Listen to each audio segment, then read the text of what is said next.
Welcome to the mayhem.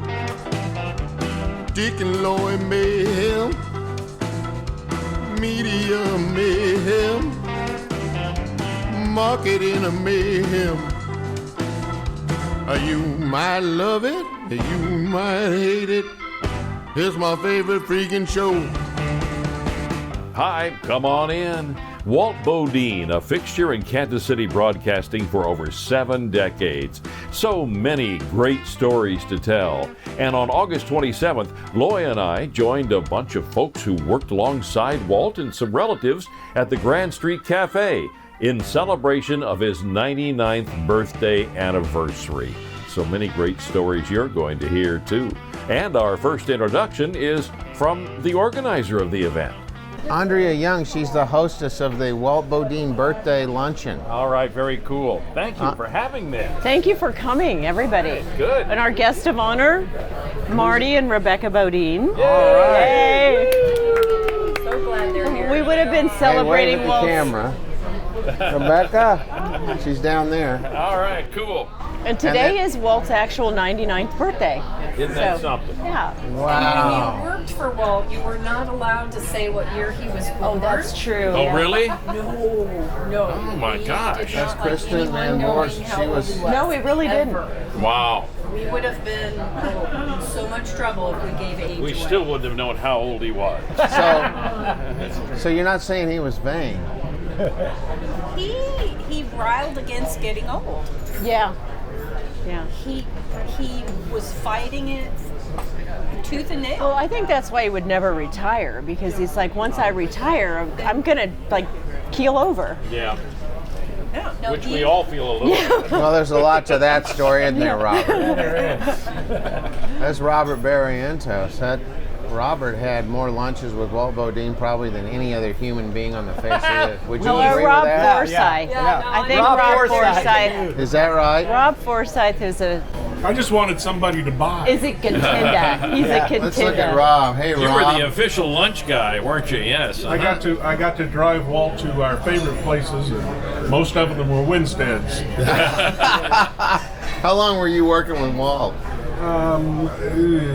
I met him probably in 1976, and we were doing a monthly TV show, public affairs show called Bodine's Beat on Channel 41. Oh, I remember that. And Bob Wormington was the general manager. And he Sure. brought Walt over to 41 because they had known each other at WDAF TV Channel 4 for years. So they came over there. Now, was this after the TV 50 Fastcast? Yes, 50 had already gone off the air. And 41 was, you do know that both Channel 50 and Channel 41 were the two independent television stations in town, and they were each general managed by twin brothers, the Wormington brothers. Ah, And yes. so you couldn't tell which one you were talking to, and it didn't matter. But Walt could tell them apart. Oh, wow. But Walt and I figured out lunch real quick, and the only reason that we actually did any work at all was so that we could go to lunch, and then you could write it off. And that's what Walt used to say, the best business gets done at lunch. He said, if you ever want to get anything done, take them to lunch. Yeah. Well, he didn't golf, so. Right, right. Robert, any memorable lunches that you can think of, or places, that bizarre places? We maybe? never would go to the same place for lunch, breakfast, or supper. Is that right? Walt would never go to the same places. It was always, we got to try something different. And he was really attuned to that. Now, he had his favorite luncheon groups, and I think Mary could tell you about that, was, you know, it doesn't happen to her as much today as it used to, was there was certain breakfast and lunch groups that you would always go to discuss current issues in city, mostly city politics. Oh Wasn't it? gosh, I just thought of a great Walt Was Mary story. O'Halloran in any of those? Yeah. Well, there was a Saturday lunch group. Yeah, then we still meet. Oh, do you Yeah. really? Excuse me for speaking of you in the past tense. And Walt, of course, was sort of the center of it.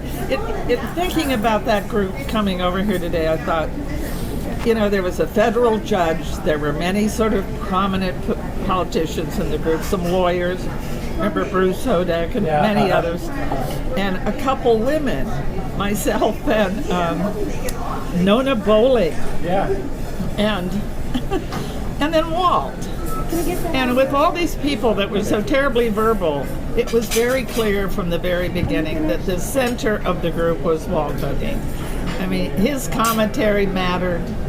If somebody got out of line, Walt was the one who could just turn somebody off gracefully and kind of let them know, we don't talk about things like that. And beloved. One time he got very angry at the whole group because we weren't entertaining enough. And the next Saturday he apologized with a big tear in his eyes about how he shouldn't have been so judgmental. Judgmental Walt was the one I liked. Wow, the soft side of Walt. But coincidentally, that same federal judge she's speaking in is ruling today on the abortion issue with the state of Kansas. He's doing the ruling. Yeah, because I invited him here. We still meet every Saturday for lunch here, just right over there in the round table. Noon, right? Yeah, noon. And it was something that Walt took me to 17 years ago when we used to be at the Rock Hill Club. Yeah. And by that time, Walt had given up driving, so he was always, that was the whole thing. I just Walt, thought of another good Walt story. Yeah. A lot of people didn't know that he was going blind. You know that. I mean, Macular degeneration. There's a little bit of denial going on. Yeah, I know. But he had fixed up this whole routine of people who would give him rides to certain things. And he had that all worked out, and we were very dedicated to it. Yeah, I know, you were.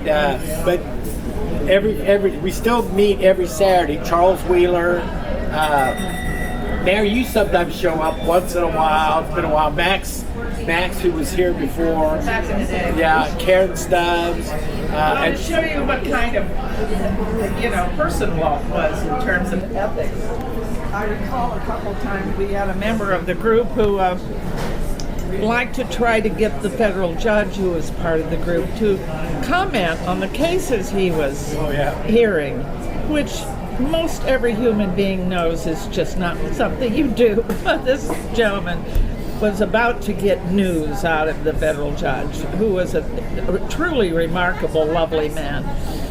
And Walt just turned him off with an alacrity that was really fun to watch, and protecting the judge from having to do it himself.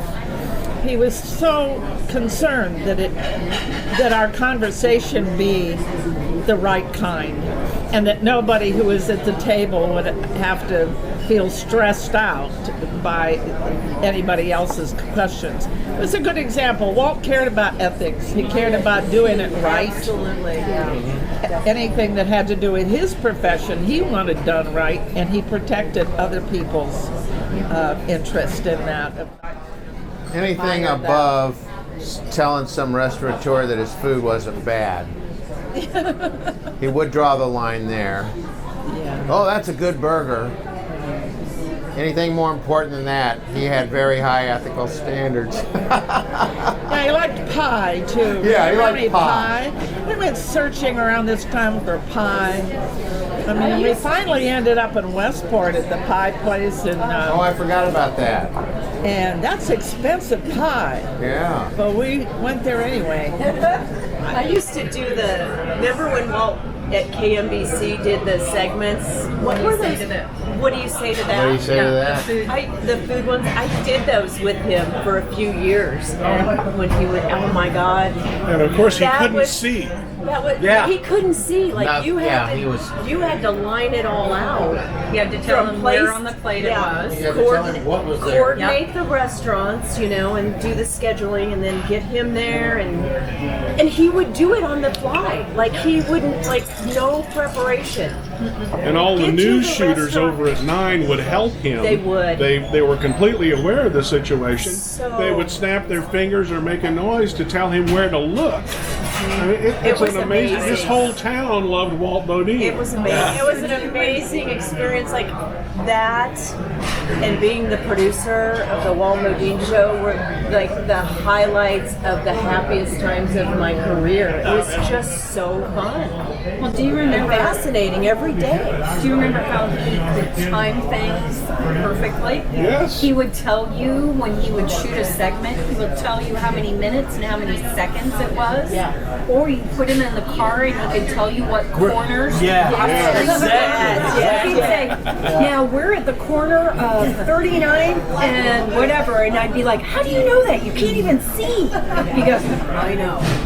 And he would. It was amazing. It was amazing. If I needed A visceral sense of the city. I mean, he really was a very central, you know. I remember. The city, listening to James Flynn and Absolutely. Yeah. talk about the city was like listening to two saints talk about heaven. Yeah. I mean, it was, and then remember the building that used to be at 42nd and Broadway. Oh, yes, Jane, I do remember. It was a little strange if you weren't from here. But if you loved the city, nobody loved it like he did. Oh, yeah. In a earthy kind of sensual way. And he and People Jane would were a say great pair. They listened to that show when they moved here to learn about like what restaurants Oh, to really? go to, Is that right? or, you know.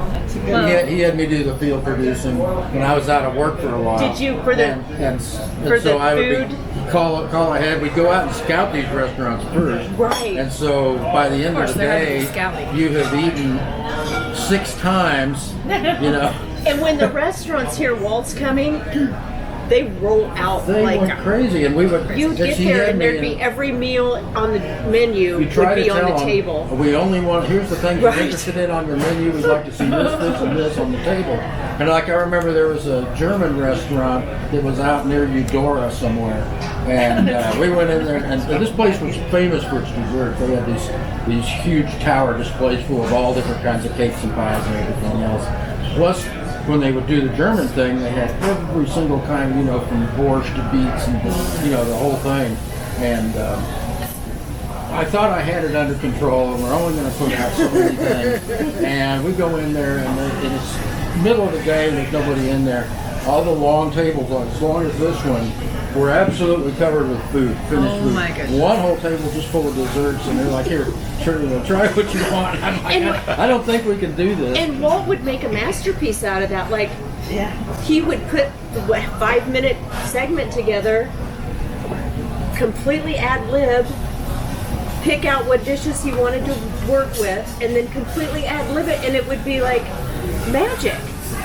And then what do you say to that? And I'm like, how did it just do that? The German place, we kind of kept them on the straight and narrow and tried to just bring over the things we'd originally asked for. But I can't remember who was shooting for him that day, but they had the vehicle. Chris Katz was going to be. They had the station vehicle absolutely packed because they gave us all of this stuff to go. And Walt So never, all- and he would never take it. He never wanted to take any home. He'd like, take it. I don't want that in my The house. cameraman wanted to take all of this stuff. And so we were literally packing. It was like an Explorer, Ford Explorer. We were literally packing it into cubby holes in the back and put it all in there. Are you still talking about the German restaurant in Eudora? Yeah. I remember that place. Remember the woman? She was a huge, this big, tall German woman. I Yeah. never talked with her, and she was really a character. Yeah, she was. And it wouldn't matter, like if it'd be Niecy's over on Troost or, you know, Strawberry Hill. Everyone loved Walt. It doesn't matter what race, religion, political. Well, that was the stripe. last days of real kind of He could talk to anyone. broad media, broadcasting. So do He was there. we reveal the one food he wouldn't eat? And he would always say, is it on my plate? We already talked about it a little bit, but go ahead. Chicken. Marty was just telling the story about what the trauma was that caused that. It was, did he have to kill one for Christmas or something? Well, Dinner? there was one when he was on the farm in Longton, Kansas, Yes. a little bitty kid, and back then they butchered a chicken for dinner, And when they did, the chicken, they'll take off and run a little bit, right on him. Right on. So he would always say, "No chicken died on my behalf." That's right. No chicken died on my behalf. Yeah, he did. And so we That go was- to those, like if you And went the to a waitress has banquet got or to listen to hotel, the you know, chicken story. And you know. instead of asking for something special, he'd say, "What's on my plate?" And I'd say, he goes, "It's not." And I'd be like, "Yeah, it's chicken." I said, "I'll ask for something else." He goes, "No, just push it to the side." Yeah. Tell me where the He would make it potatoes are. work. Eat it for so it looks like I ate it. Yeah. He would do that to me. Well, it's when we'd be out doing the field production to size places up. He would order a whole bunch of stuff, and then he'd sit there and, "Well, you eat this, and you eat this, and you eat this," and so he's still doing okay, and I'm just like, "Oh, I can't eat anymore." Yeah. Sometimes I think I broke his heart because he loved food so much, and I'm not a foodie. So he'd say, "After the show, where should we go eat?" And I'm like, "I don't know. We just ate breakfast." And he thought about food all the time. It was like, it made him so happy. It was a sort of a cultural thing. I think he really wanted to promote the diners, the people with small joints trying to get started. Yep. And, Well, he didn't want chains. No, we no. never really did chains. Never. No. No. In Kansas City, I mean, it's got. It's Well, I went always to been a lunch good at restaurant. Jasper's once with Walt, and it was amazing. I don't think he ever did get to his food. There were so many people that came up to him. It makes me a little choked up, being honest with you, because the kind of people who came up just wanted to meet him. They just wanted to say that they had. They were all so terribly complimentary and listening to the show. But he meant something to them because they knew that he cared about ordinary people. Yep, they did. They knew it. They knew was a it definite, instinctively. genuine connection immediately. Yeah. Everyone loved It was a him. great The experience. personal connection with lying there in bed at night and back in the 60s of Yeah. WHB. I'll bet. Transistor radio. Night Listening Beat. to Night Beat. Walt Yeah. Bodine's.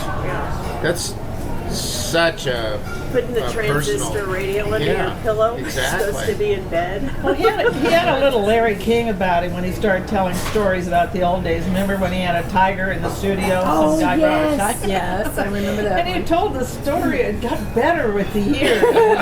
We heard it was a lion, Was it a lion? Yes, yes. It was a lion. Excuse Yeah. me, the lion but in that's the studio. okay. I mean, same deal. And the guy only had it for a week. He had, yeah, that was the Yeah. punchline of the story. Max was telling it. Is that Walt was very nervous. They strapped it down to a stanchion, and here the lion is dragging the stanchion back and forth. And the guy said, "Well, how long have you had it?" And the guy said, "A week." Now that's what scared the hell out of him. It's like, you gotta go. Oh, God, that was Well, and he funny. was in that building at night by himself. He was. And just like out of nowhere. Everybody was in those days. Yeah, all the doors an locked engineer. behind you when you went to that. Right. Well, Lloyd Lockerbie you did movie reviews on the show, and Walt kept going to movies even after he couldn't see anything, right? I know about this. Robert had to narrate. Yeah, for 17 years, almost 17 years, I would take Walt on Sundays to go see a movie. And we went to go see, the movie was Nicole Kidman and her husband. Oh. Was it Eyes Wide Shut? Eyes Wide Shut. Oh, so here I we do were. not envy you trying to describe that movie. And so I had taken a friend. I had taken a friend with me. Oh, so I was Lordy up here mercy. describing to him what was going on, and I says, "Shit, this is the worst time to be blind." Yeah, when I was explaining some of those scenes. Well, it was the longest time before I even realized he was losing his sight. Yeah. I came in a little late in the game. He never really. And- You would. Yeah. Yeah, for I a mean, long because he would time. talk about going to the movies. Yeah. And I was Right. like, oh, this will be blind. He's going to the movies. And we'd go eat for his birthday, and somebody would just kind of whisper in his ear what was on the plate where, and he faked it pretty well for quite a while. His sight was going for years. Yeah. How far well, back? When did that start? Oh, that started probably in his 50s. Well, no, I'm sorry. It started in his 40s. In the In the late 40s. In the 1960s. In the 70s, yeah. Right in there. 1978 or so when he stopped driving. Okay. But it was in the 60s, I guess, when they first diagnosed it. I got one Walt story that I'll never forget and there are many, but I was in Panama with him on a junket with my dad and some other guys. Oh, yeah. And when you're going to the Panama Canal back then, I think this was back during the Carter administration, it was way back. Walt couldn't see much at all. No, it was like And he couldn't swim. And I had, and everybody else was older, and they were like, "You take it." Well, there was a rope bridge that you walk from the land to the station, and it went like back and forth. Ropes on each side and wooden planks. He wanted to do it. And I had to walk him across that thing. I can't swim. Well, he was the most. It's 40 feet down into the drink. And he's the most unathletic, uncoordinated person. He had no sense of balance. Well, that's why he hated couldn't sports. swim. We don't talk about sports. Yeah. No baseball. Yes, no sports. That's No sports. No sports. I'm missing that sports gene. My kind of guy. Once in a while, he would ask me, "How's the Chiefs doing?" You know, but that's about it. Nothing. They didn't really want to know. You know, Dick and Lloyd's He's just Media and making Marketing conversation. Mayhem always has a sports section on it, doesn't it? Yeah, it's usually a moment of silence. But you know, he did keep it secret that he was losing his sight, so people would come. People didn't know, so they'd come up to him. They'd say, "Hi, how you doing?" And stick out their hand. He'd shake hands with them, ask them how they were doing, and then they'd walk off and they'd go, "Who was that?" I know, yeah. Remember me? When I was how to do that. in college and interned with him, he was losing his sight. He was a professor at UMKC. He was my professor. Yeah, too. he was mine too. That's how I first met him. Me too. And he had a computer, an old Mac, and he would type like in, and he loved it because back in that was the Mac you could do with the fonts. And so he could make the fonts 128 points and see it. So when I first met him, he could still kind of see a little bit, and he would, type out his notes. whatever, and it just kind of slowly. That pinhole vision lasted a long time. Yeah. Because he had it was a deal that would magnify print. Yeah. So you lay it out, and then it was on a stand, and it transmitted to a TV screen. Oh, yeah. And blew it up. And you when could he- use that. to some And he would be on the radio, it would say, Bob.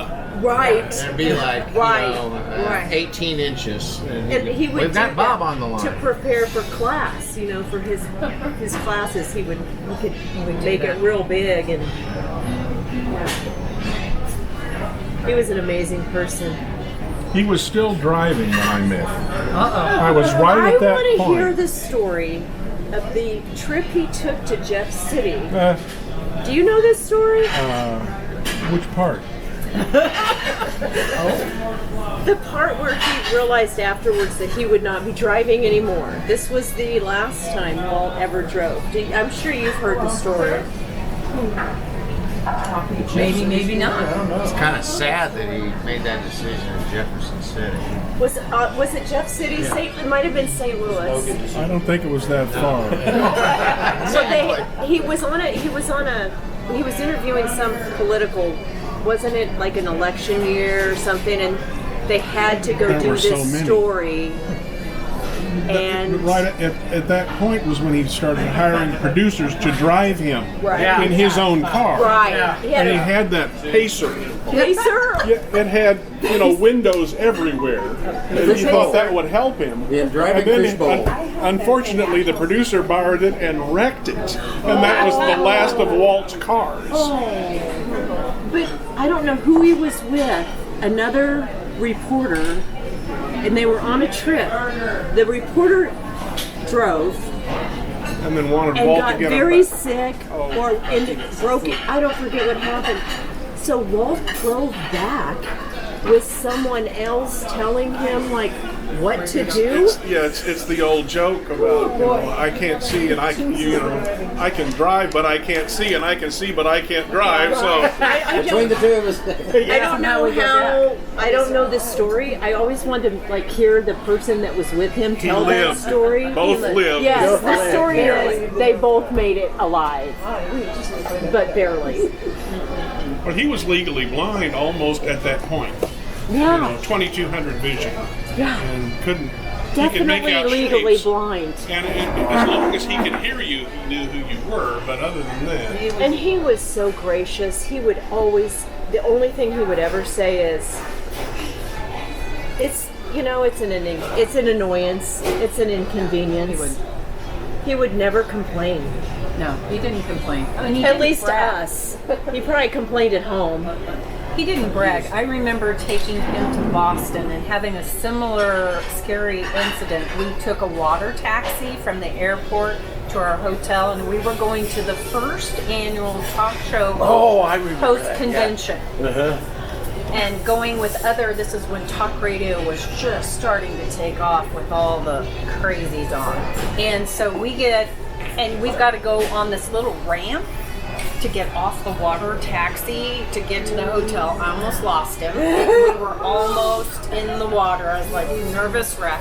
We go to the first day of the talk show host convention, and there are all these young whippersnappers with huge egos. I mean, bigger than a room.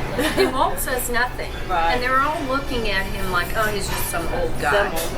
And there was a publicist who was from England who used to book shows and guests on Walt's program. And after all these young whippersnappers said, I've interviewed this person and I've interviewed this famous person, and Walt says nothing, and I'm like getting mad. I'm like, you're an ass. And pretty soon the publicist says, you all have interviewed no one compared to this man. Oh, how nice. And so this British publicist is just naming. He's interviewed presidents. He's interviewed. I've taken these guests on, and they all looked like they had no idea because Walt never said anything. He stayed perfectly quiet and modest and humble. Yeah. And they were all just yapping, and it was probably the most perfect moment. He was He was so humble. He really was. Yeah. He did. It was amazing. He would always just say, it's just really an annoyance or an inconvenience. I'm like, oh my God, I feel. Sometimes Walt had deep thoughts. I remember we have our lighthearted memories of him, but I remember talking with him about the age of television and internet and so on, and he brought up the story of covering the Plaza flood. And what it was like to be with a microphone standing down close. Apparently, he broadcast live from the creek. Oh, wow. That night, I mean the 77 flood. And he said he couldn't get over the number of people who came by while he was broadcasting, ordinary folks saying, this is just like on TV. And I said, Walt, no kidding. People, they're standing next to a historic amount of water that was dangerous and already in the process of killing people. And their comment was, it's just like on TV. And we talked about the relationship between the real and the media reality and life's real things, and had a wonderful chat about it. He had a big impact on KCUR that people don't really think about. And Robert, were you development director then? Marketing and development. Marketing and development. And when Robert, I remember when Robert came over to the station, talk a little bit about what happened, the transition of it. Well, you were there, Kristen, at the time I gave it, because it was together. Yeah. It was a little college station, Well, and then it was, became the you know, juggernaut. Was it still in the house when you? No. We had just come out of the house. we weren't just long out of the house. And I was working for NPR at the time, and that's when I was telling you the story about how we changed with I was staying at Ziegler Laura Ziegler's apartment, because she went to D.C. to do an internship there. Well, when I came in, Patty and I had worked together at KMUW in Wichita. That was General Manager Patty Cahill. Yeah.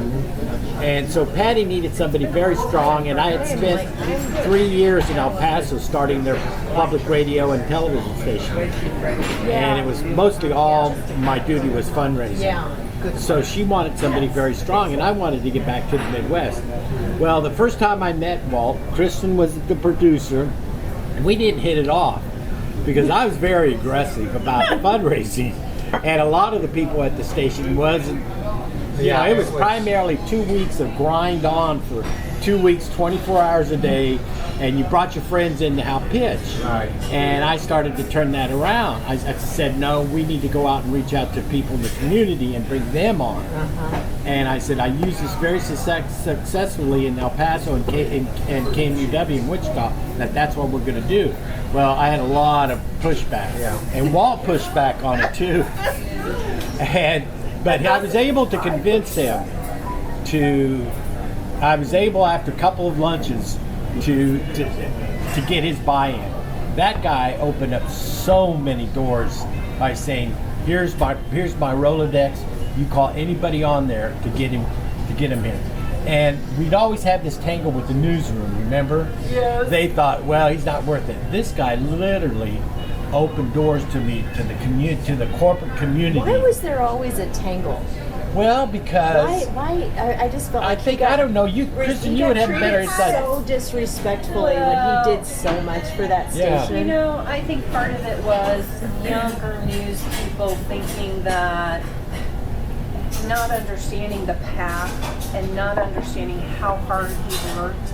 And part of it's when you're that good, you make it look easy. Yeah, that's true. You make it look easy. That's so true. And so they were thinking that, well, he makes more money. He's, and I don't know, but there was a little bit of that jealousy, but he always gave back to everybody, even the people who wouldn't. He would never disparage anyone, even after they stabbed him in the back. He would like encourage Walt. them. He would. I'll say there were times I was be like, I'll take him down. And he'd be like, no. And yeah, well, we tangled at first. We did. Robert and I'd be yelling in the hole at each other.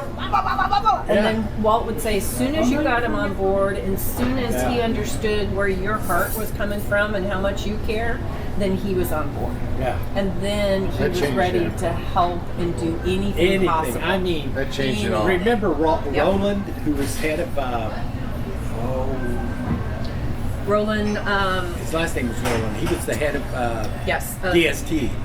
Of Southern Industries. Southern Industries. Walt called him, bam, $40,000. I mean, this is how much money I could get taking Walt with me to lunch. I could ask the big money that people were afraid to ask and do the things that were necessary to push, audience involvement and fundraising. When I got there, they had 3,200 members. When I left, they were close to 10,000.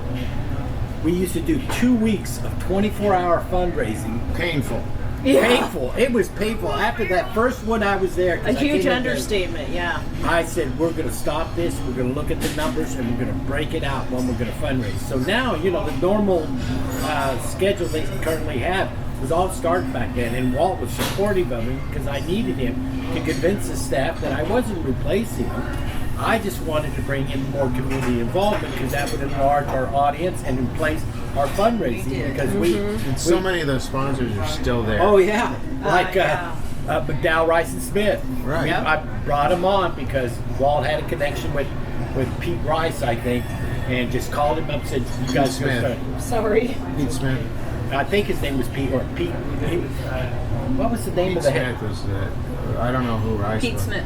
Well, it was Pete Rice, or the Rice partner of the deal. Oh, okay. The managing partner of the deal. Minsky's was. Oh, I mean Greg. No, you were the. No, I met you through Greg.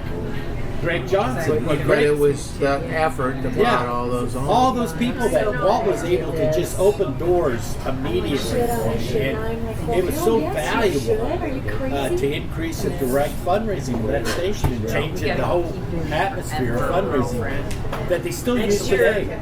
I think they've got away from it a little bit, but they're still looking at more community support that needed to happen in public broadcasting. Because if they don't have that personal connection, and I can see that between public television, public radio, since I manage two of them, it is so expensive to do a public a television show versus a radio show that it affects the programming that you use. Because you're buying into a network package that bundles everything. That you're paying all this money out for these bundles, like they did with finally in the 80s. They went to bundling programs for NPR, where if you couldn't just buy All Things Considered more, you had to buy the whole package, which became very expensive. And PBS started that trend before that. Well, PBS forgot about a few things. One, cable. In '86, cable hit a saturation after all the lawsuits were done with it. Hit a saturation of about 60%, and after that, cable became the dominant So force. if Walt hadn't been on board, the change wouldn't have happened. The change would not have happened. We would probably have done that.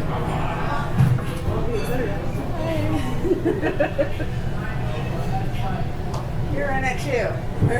Yeah, we want Walt in it on the screen back there. There you go. We got 3 of them. But if it wasn't Walt opening up doors to corporate America here, there wouldn't. KCR would never have gotten to the point where they is today. But, you know, he never liked me. Oh, I know it. I would convince him. Walt, I have 3. we bring in these strong deals like Sean Smith. I wish Sean would have been here because I trained Sean to be that strong post at that fundraising to open it up and to get the conversation going. I taught him how to talk. Yeah, I know. Yeah. Yes, I know all the voices he knows because of you. I said lower. Sean. No, lower. Who did he used to do an impression of? It was so funny. Bill Shapiro. Yes. Roy Edge, Walt Bodine, Charles Wheeler. I remember when I did that Capitol campaign, and Walt, we were up here bouncing because Walt was a great person to bounce off ideas with. Yep. He loved it. Yeah, and so Walt, Sean, and I decided let's have a brainstorming meeting with Walt about how we're going to do this Capitol campaign because we had to raise an additional like $250,000 to get us a new transmitter. I remember that. Remember, I think you may have been there too, Yeah. because we were all brainstorming, and Walt was the one who says, well, look, make the transmitter a living person. That's right. Sort of like 2001 Space Odyssey. So Sean became that voice. And we did that thing down in Westport. Yeah. The transmitter. Yeah. What was it called? What do we call it? Transmitter. Yeah, and then I'm gonna take hers. You're not. Yes, I am. Dick, I've got some audio footage. I've got some audio of the How the Transmitter promo that we did on the fundraiser. Yeah.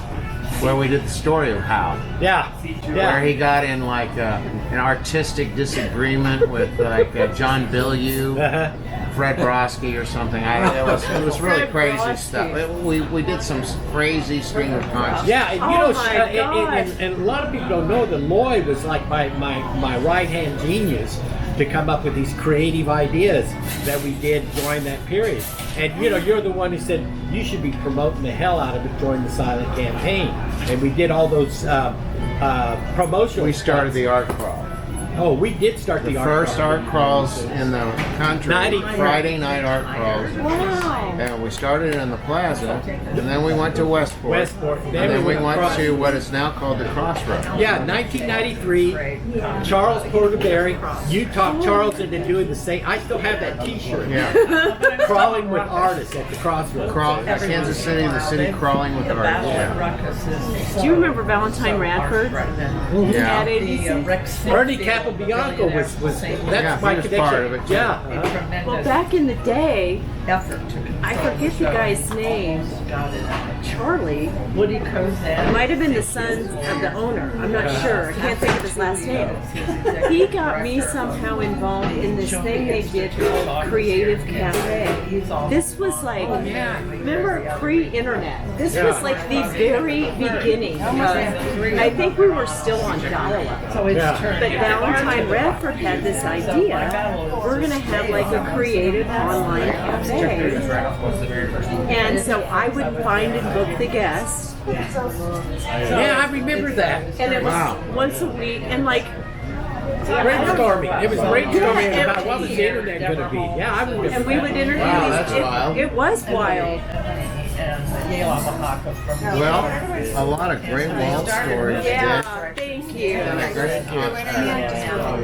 Again, Andrea Young pulled this thing together for the, what year is this? 99. But how many of these? Save the date How many for of these? 100. 100. August 27th, 2020. You know who lives in here with Pat Nichols? Alligators.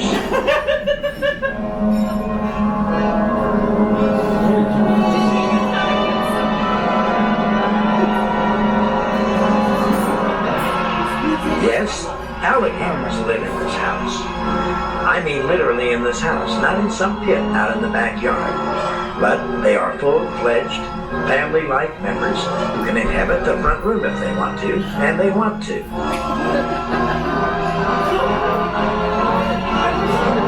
Well, not only alligators, but inside this house are, besides Pat Nichols, let's see, parrots, rats, mice, a caiman. What's your name?